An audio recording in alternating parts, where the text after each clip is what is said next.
This is handy. This is a Weller battery operated soldering iron. It operates on 4 AA batteries, and it's two heat, 11 watt or 8 watt. And if your joint to be soldered is not too heavy, very nice job, and there's no wires hanging.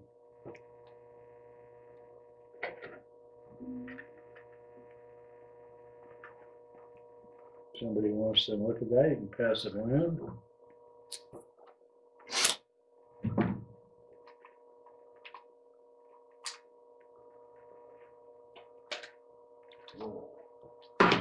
This is another type of soldering iron.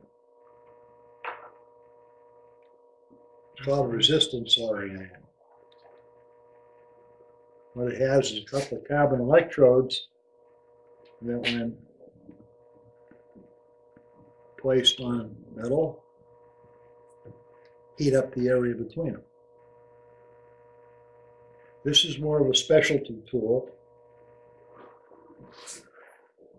I'm trying to remember how you, no, this one, I think this one turns on automatically when you make contact.